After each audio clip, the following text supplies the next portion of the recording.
Hello दोस्तों, कैसे हैं आप सब। आज मेरा बाबलक्ष्मी व्रत पूर्ण हो गया और मैंने उद्यापन रखा है। इसके लिए मैं आज सुबह से ही तैयारियों में जुटी हुई थी। आप सब देख रहे हैं मैं किचन में हूँ और मैंने अपनी सब्जियों को छौंकने की तैयारी कर दी है। मैं क्योंकि थोड़ा जल्दी था इसलिए मैंने तीनों चीज़ों को साथ ही बनाना शुरू किया है। ये मैंने सूखी सब्जी में घुइयाँ बनाई है जिसको मैंने छौंक दिया, आप देख रहे हैं। साथ ही मैं आलू मटर टमाटर की भी सब्ज़ी बना रही हूँ जिसे भी मैंने फटाफट बनाना शुरू कर दिया था। और खीर माता लक्ष्मी जी का विशेष प्रसाद है जो बनाना बहुत ज़रूरी है, मैंने बना लिया था। और ये मैंने आटा लगा लिया है। आटा पूड़ी का लग गया, कचौड़ी का लग गया। ये लगाने के बाद मैंने ये सब्जियां छड़ी हुई हैं जिनको मैं बात साथ साथ देखती जा रही थी ये बनी कि नहीं बनी। देखिए हमारी सब्जियां भी तैयार हो गई हैं और साथ में खीर भी तैयार हो गई है। और इसके बाद मैंने कहा चलो अब पूड़ी कटोरी बनाना शुरू करते हैं क्योंकि टाइम कम था मुझे, क्योंकि बीच में कोचिंग भी पढ़ानी होती है बच्चों को। तो बीच में मैं पढ़ाने चली गई तो इसके बाद मैं आई, मैंने फटाफट पूड़ियाँ बनाना शुरू किया। मैं बेल रही थी और मम्मी से मैंने कहा कि आप सेको। दीदी लोइयाँ बना रही थी और हम तीनों लोग मिलकर फटाफट ये काम कर रहे थे कचौड़ी और पूड़ी बनाने का। मैंने बना के रख लेती हूँ क्योंकि बच्चे आ जाएंगे ना तो फिर बनाने में थोड़ी समस्या होती है, क्योंकि बच्चों को हैंडल भी करना होता है और उनका पूजन भी करना है।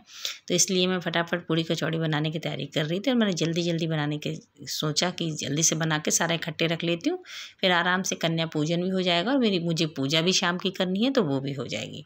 ये देखिए मेरी पूड़ियाँ बन रही हैं, मैं बेलती जा रही हूँ, दीदी लोइयाँ बना रही हैं और मम्मी इसको सेकती जा रही हैं। मम्मी बहुत खुश हो रही थी, कह रही थी पूड़ी बहुत अच्छी बन रही है। सारी पूड़ियाँ फूल रही थी तो मम्मी को बहुत अच्छा लग रहा था। अब सारा काम हो गया, सारी तैयारी मैंने कर ली थी और मैं पूजा में आ गई हूँ। आप देख रहे हैं मैंने पूजा की भी सारी तैयारी कर ली है। भोग भी बन गया, फल फ्रूट नारियल फूल सब चीज़ों की तैयारी मैंने कर ली है ताकि मेरी पूजा अच्छे से संपन्न हो जाए। और मैंने पूजा शुरू कर दी। आप देख रहे हैं माता रानी की पूजा का विशेष आयोजन मैंने आज रखा है जिसे मैं ढंग से कर रही थी। माता की रोली चंदन सब कुछ मैंने किया।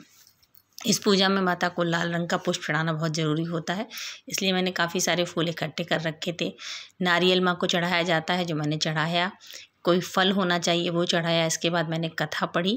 कथा पढ़ने के बाद आरती करी माता रानी की और ये आरती हो रही है। हस्बैंड भी आ गए थे तो मैंने उनसे कहा आप भी हाथ लगाइए, तो हस्बैंड और मैंने साथ साथ आरती की। इसके बाद हमने माता का भोग लगाया। भोग लगाने के बाद हमारी कन्याएं तब तक आ चुकी थीं। मैंने उनके पाँव धुलवाए और कन्या पूजन की मैंने जो है तैयारी की। ये मैं कन्याओं का टीका कर रही थी। हल्दी चावल रोली इनसे इनका टीका हो रहा है। और टीका के बाद इनका जो है मैंने खाना शुरू किया और मैं खाना लगा रही थी। आप सब देख रहे हैं बच्चे भी आ गए, सारी कन्याएं इकट्ठी हो गई। ये छोटी सी कन्या अपनी मम्मी के साथ आई है, वो अकेले बैठना नहीं चाह रही थी इसलिए मैंने उनकी मम्मी को भी साथ बिठाया। कन्याओं ने खाना खाना शुरू कर दिया और बहुत खुशी हो रही थी कि मैं इस तरीके से कन्याओं को खिला पा रही हूँ। अब मैंने ये दक्षिणा और फल जो है बच्चों को बांट रही थी। इसके बाद बच्चों का पाँव छुआ और इसके बाद गोलू आ गए हैं, इनको भी खाना खिलाकर मेरा बाबलक्ष्मी व्रत पूर्ण हुआ।